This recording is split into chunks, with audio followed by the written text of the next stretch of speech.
बिल्लाहि मिनश्शैतानिर्रजीम बिस्मिल्लाहिर्रहमानिर्रहीम। सबसे पहले मैं आपको एक चीज़ में डिफरेंस समझाना चाहता हूँ। एक है स्टेट इंटीग्रिटी, दूसरी है स्टेट पॉलिसी। हसन न्याजी को जब पकड़कर कराची में लेके गए तो मैं कोर्ट में गया उसके बेल के लिए या डिस्चार्ज के लिए।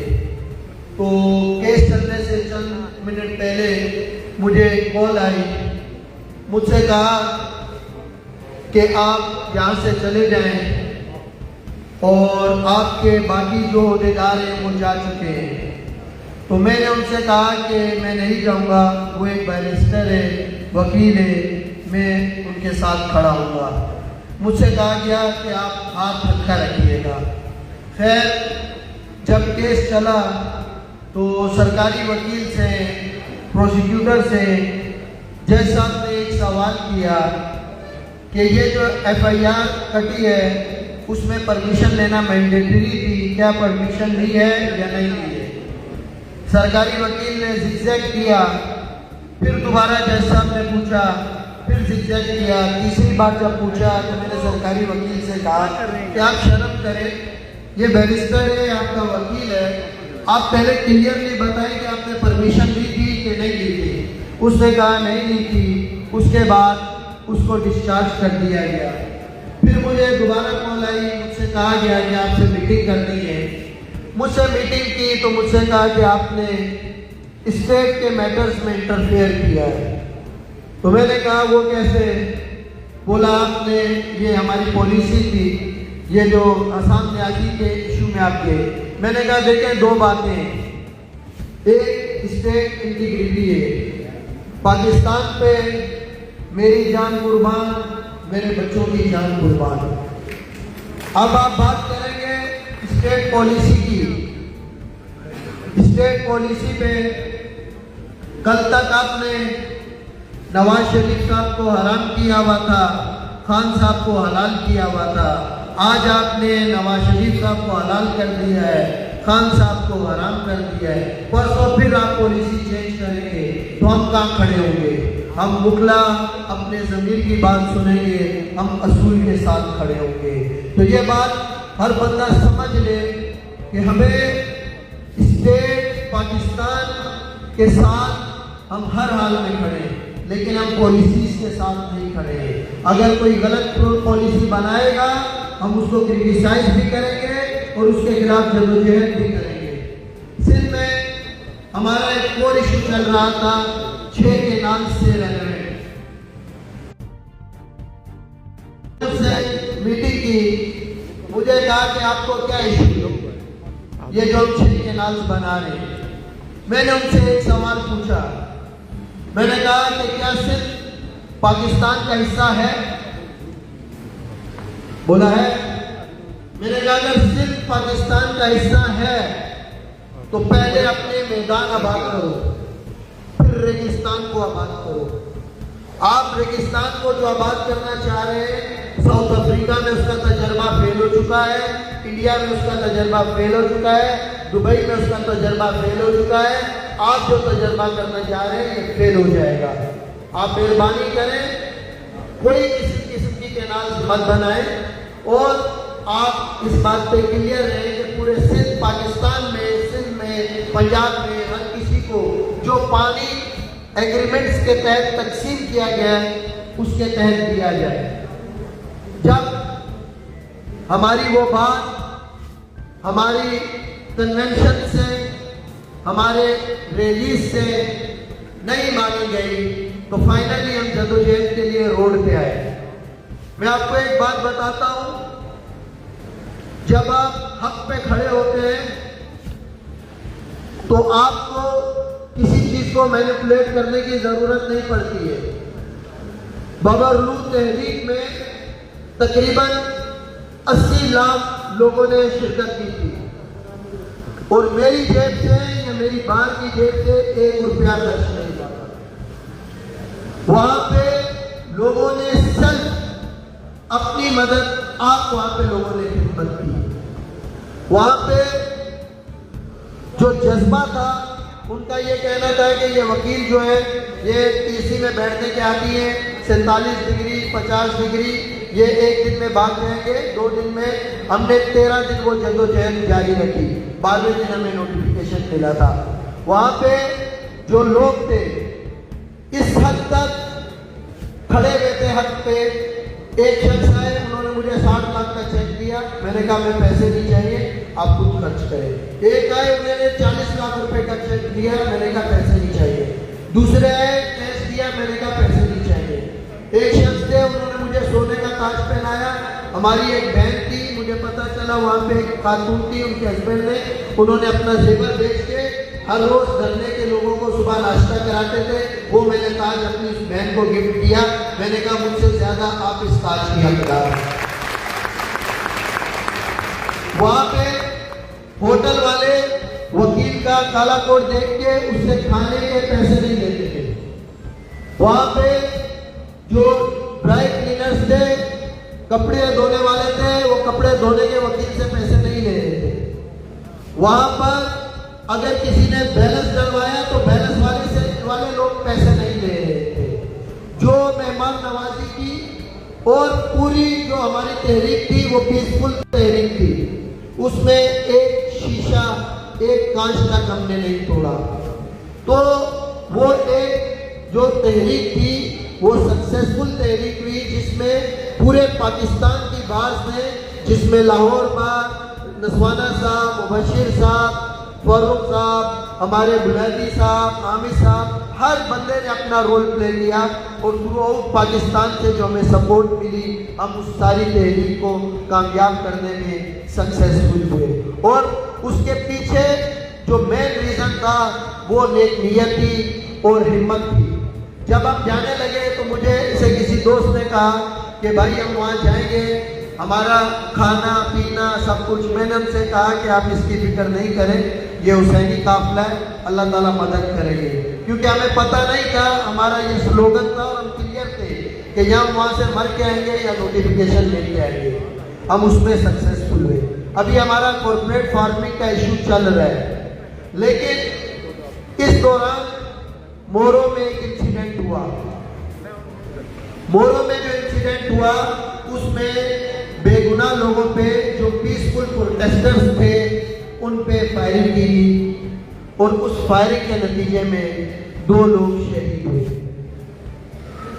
एक जाहिद लगारी और एक इरफान लगारी। जाहिद लगारी की तदफीन हो गई और इरफान लगारी की जो डेड बॉडी है वो पुलिस लेके भाग गई। हम उस मुल्क में रह रहे हैं जहां के लीडरान एक लाश से डरते हैं। आप तो फिर जिंदा लोग हो, अपने अंदर हिम्मत पैदा करो। और मैं रियासत से और गवर्नमेंट से क्लियर बात कह रहा हूं, इरफान शहीद की डेड बॉडी उसको दे दो, उसकी फैमिली को। उसके बाद अगर हम लाएअमल देंगे फिर आपकी चीखें निकलेंगी कि हर काम में वकील इंटरफेयर करते हैं।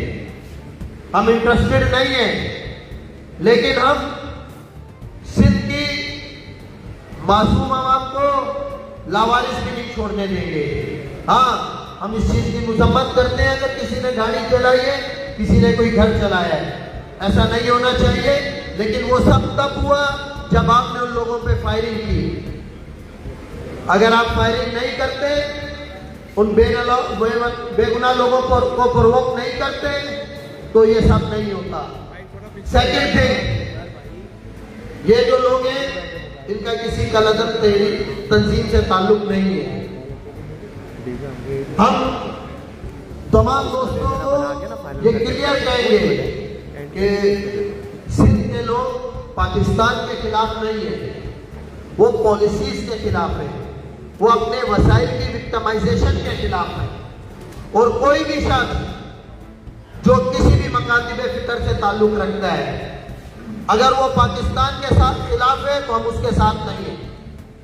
इस बात में हम बिल्कुल क्लियर है। पाकिस्तान पहले, फिर सिंध, फिर सब कुछ। लेकिन हम अपना राइट लेना जानते हैं।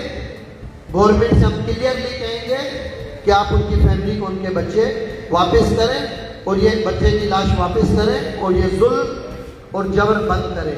कुफ्र का निज़ाम चल सकता है, जुल्म का निज़ाम नहीं चल सकता है। इसलिए अभी जो मिसिंग पर्सन्स हैं वहाँ पे, उन मिसिंग पर्सन्स को भी उनकी फैमिलीज के हवाले किया जाए, उनको सामने लाया जाए और उनके खिलाफ अगर कोई भी चीज़ है वो सामने लाई जाए। लेकिन आपको कोई राइट नहीं है कि आप मिसिंग करें। ताकत के नशे में मदहोश मत रहना। एक दोस्त ने कहा मुझसे, बोला ये ताज़ा ताज़ा जंग जीती है, अभी तो बड़ा ही साहब मोराल आई है, सारा कुछ है। मैंने कहा हम उनके साथ हैं, हम भी कह रहे थे, हम फ्रंट लाइन पे थे, हमने कहा हमारा खून हाजिर है। लेकिन आप सब यहाँ बैठे हैं, आप बाहर वाले से लड़ लेंगे, लेकिन घर में जाके जो भाई है वो भाभियों से नहीं लड़ सकते। सही है? क्यों? जो घर होता है उसमें आपकी मजबूरियां होती हैं। तो ये आपका घर है, यहाँ पे आपको हम सबको लेके चलना है। आपको दिल बड़ा करना पड़ेगा, कुशादा करना पड़ेगा और आपको असूल पसंदी से चलना पड़ेगा।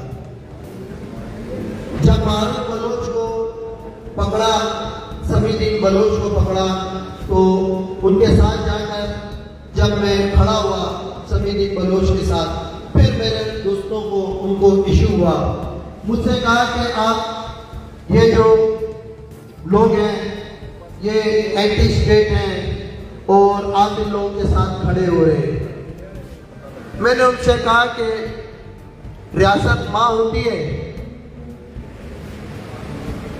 बोला होती है। मैंने कहा आप किसी भी माँ को ले लो, ये सामने सेंट्रल जेल है, उसको अपने बच्चे के पास ले जाओ। उसका बच्चा टेररिस्ट भी होगा ना, तो वो अपने बच्चे को पकड़ेगी, गले से लगाएगी, रोएगी, धोएगी, प्यार करेगी, उसको समझाएगी।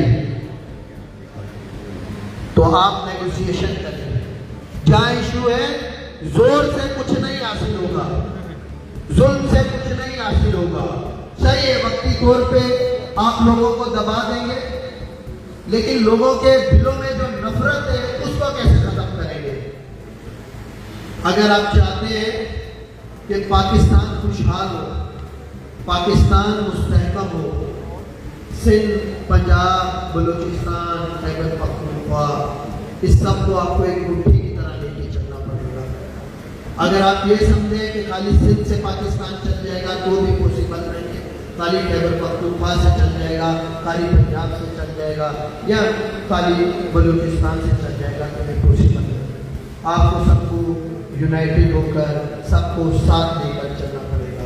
उसमें एक और अफसोसकुन बात हुई, एक मुर्तज़ा जतोई साहब है, साबिक प्राइम मिनिस्टर पाकिस्तान के बेटे, उनका नाम दे दिया जलाओ कराओ में। आप इस तरीके की चीज़ें मत करें। दुनिया भर में जंग हंसाई होती है, लोग देखते हैं, लोग बात करते हैं, ह्यूमन राइट्स में लोग बात करते हैं, वो ये कहते हैं कि देखो यार ये कौन सा मुल्क है, जिसका जिसको दिल चाहता है, जिस जगह चाहता है फरियाद काट देते हैं, जिस जगह चाहता है बंद कर देते हैं। तो आप इस तरीके से नहीं करें। हर उरूज का जवाल है, हर ताकत का एंड है। बड़े बड़े लोग आए, अपनी ताकत पे गरूर किया और फिर वो सब मलियामेट हो गए।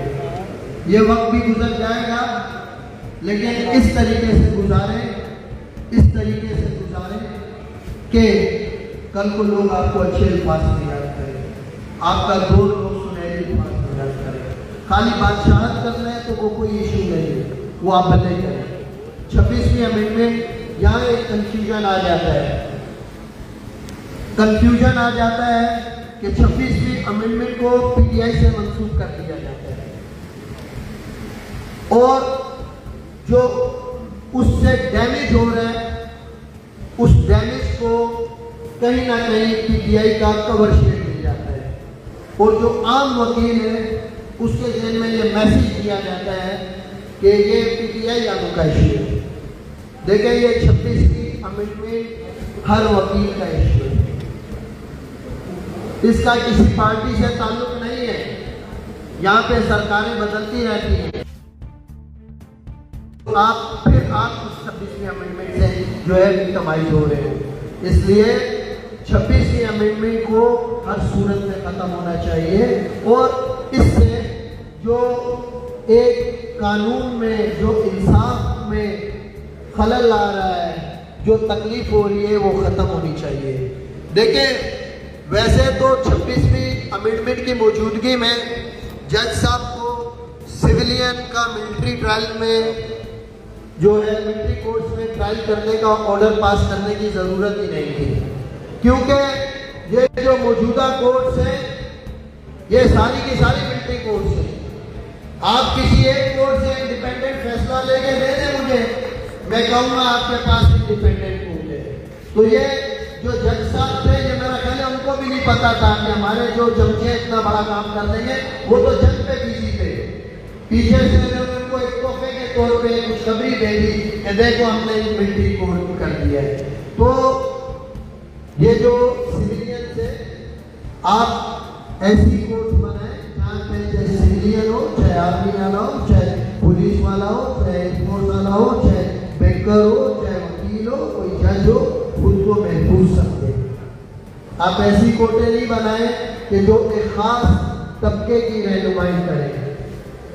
फिर सितास का एग्रीमेंट मैं कहूँगा पाकिस्तान गवर्नमेंट से और जो लोग लीड कर रहे हैं पाकिस्तान आर्मी, मैं उनसे ये कहूँगा कि आप इस पर बिल्कुल क्लियर स्टांस लें और इंडिया के पास जो हमने पहले 2 दरिया अपने रखवाए हैं, जो दिए गिरवी किए, उनको भी वापस लें और दरियाए सिंध पे दरियाई 12 कंट्रीज में बैठा है, किसी जगह पे भी बंद नहीं। आप उसको जो उसका फ्लो है नेचुरल फ्लो पे चलने दें जिस तरीके से वो चल रहा है, और आप उस पर सख्त रद्द-ए-अमल दें और जो अपना पानी है उनसे लें ताकि ये जो इशू है वो खत्म हो। और ये जो कॉर्पोरेट फार्मिंग है, ये कॉर्पोरेट फार्मिंग खाली ये सिंध के लोगों के लिए नुकसान नहीं है, ये पंजाब के लिए भी नुकसान है। ये वक्त के साथ पता चले जाएगा। अभी तो ये मैसेज दे रहे कि शायद सिंध को इशू है, सिंध को इशू, ऐसा नहीं है। एक जगह कंपनी सरकार की जमीन होगी और एक जगह आम हारी की जमीन होगी। पानी किसको जाएगा? कंपनी सरकार को जाएगा या आम हारी को जाएगा? आप सब रोएंगे पानी के लिए, आपकी जमीनें तबाह हो जाएंगी, वीरान हो जाएंगी, फिर कुछ नहीं पीछे रहेगा। रूल ऑफ लॉ, हम सब रूल ऑफ लॉ को चाहते हैं, हम चाहते हैं कि रूल ऑफ लॉ हो। मैं एक मिनिस्टर को सिंध असेंबली में तकरीर करते हुए सुन रहा था, तो उसको धरने से इशू हो रहा था। अच्छा, वो शख्स है, जब वो फॉर्म 45 में वो इलेक्शन हार गया तो उसने खुद ने धरना दे दिया, मुझे जिताओ इलेक्शन। तो उन्होंने कहा अच्छा तुझे जिता देते हैं, तो वो जीत के फॉर्म 47 पे के तहत हो गया, सही है। और वो कह रहा है कि भाई धरना लगाना, ये मुल्क ऐसा है, इसमें आप सब रोज कन्वेंशन करते हैं, कोई असर हो रहा है? हमें महीने बाद 2 महीने बाद देखता हूँ, इसमें आप 5000 कन्वेंशन करते हैं। वो बोलते हैं सही है, साइड पे बैठे हैं, बोलने दो, इनका भी काम है बोलना। यहाँ बोलने से कुछ नहीं होता, आप 10 बार बोले, 50 बार बोले, यहाँ पे जो असर होता है वो तब भी होता है जब हम रेजिस्टेंस करते हैं। जब हमने 6 कैनल से रेलेवेंट मूवमेंट चलाई तो पहले हमने एक रेजोल्यूशन पास किया, हमारे रेजोल्यूशंस की कोई इज्जत नहीं हुई। फिर हमने कन्वेंशंस किए, पूरे सिंध में किए, हमारे कन्वेंशंस की भी कोई इज्जत नहीं हुई। फिर हमने रैलीज निकाली, हमारी रैलीज की भी कोई इज्जत नहीं हुई। फाइनली जाके हमने एजुकेशन का रास्ता इख्तियार किया और हमने कहा कि यहाँ मरेंगे या ये कैनाल्स को बंद करेंगे। तब जाके वो बैठे, बातचीत हुई और उन्होंने कहा कि चलो भाई कंसेंसस करेंगे तो फिर करेंगे। तो मैं ये जितने भी हमारे बड़े हैं, मैं उनसे ये कहूँगा कि सर ये इस सब चीज़ों से कुछ फर्क नहीं पड़ेगा। आपको अगर इस पे आगे बढ़ना है तो आपको जो है एक लाएमल देना पड़ेगा जिसमें कुछ ना कुछ हमें प्रैक्टिकल करना पड़ेगा, तब जाके हम आगे बढ़ेंगे। पीका पे सब दोस्तों की रिजर्वेशन हैं, साफियों की। फिर देखें, आप सबको यूनाइटेड होना पड़ेगा। इस्लामाबाद में एक कन्वेंशन था, कराची से हमारे तकरीबन 250 से 300 वकील गए उस कन्वेंशन में। जब हम वहां पहुंचे तो पता चला कन्वेंशन कैंसिल हो गया। देखें, ये बहुत बड़ी मूवमेंट है, इसमें बड़ा गुर्दे से चलना पड़ेगा, ये कुर्बानियां भी मांगेगी। मेरे पे जाती तौर पे अटैक हुआ, बर्दाश्त किया, हमने कहा जो करना है करो, लेकिन हम अपने ऑब्जेक्ट से पीछे नहीं हटेंगे। 2 पोजीशन थी, खाना जानवर भी खाता है। आप अगर अमीर का कुत्ता देखेंगे, अभी किसी के बराबर में बंगले हैं, चले जाओ, उसका कुत्ता होगा इस टाइम पे एसी में बैठा हुआ होगा, बिस्किट खा रहा होगा, अच्छा दूध पी रहा होगा। गरीब का कुत्ता ये बाहर रोड पे घूम रहा होगा, कहीं से जो मिलेगा खा लेगा। फर्क सिर्फ इतना ही होगा, उनकी हालत अमीर के कुत्तों वाली होगी, हमारी गरीब के कुत्तों वाली होगी। अगर आप चाहते हो कि इज्जत से जीना है, अगर आप चाहते हो कि हमें अपने हकूक के लिए, अपने बच्चों के फ्यूचर के लिए जीना है, तो हमें रूल ऑफ लॉ के लिए, हमें सुपरमेसी ऑफ कॉन्स्टिट्यूशन के लिए जद्दोजहद करनी पड़ेगी, और सबको करनी पड़ेगी। अगर कोई ये समझ रहा है कि मैं पीछे रहूंगा तो मैं नवाजा जाऊंगा, लाहौर बार के मुगला की अगर 40,000 तादाद है, तो ये जो गवर्नमेंट वैकेंसीज होगी ना, ये 500 भी नहीं होगी। आप इस खुशफहमी में नहीं रहे, किसी किस्म के लॉलीपॉप में मत रहे। राज़िक सिर्फ मेरे अल्लाह की जात है, जो आपके नसीब में रिज़्क़ लिखा है वो मिल के रहेगा। इसलिए अपने अंदर के डर को, अपने अंदर के लालच को, सबको खत्म करो और असूल पे आके खड़े हो जाओ। जीत हो, हार हो, लेकिन जिंदगी हो, मौत हो, लेकिन कभी आपको अपनी जात पे अफसोस नहीं होगा।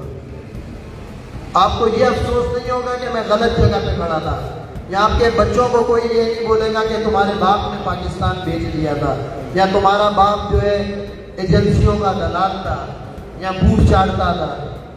थोड़ा सा अपने अंदर हिम्मत पैदा करो, करेज पैदा करो।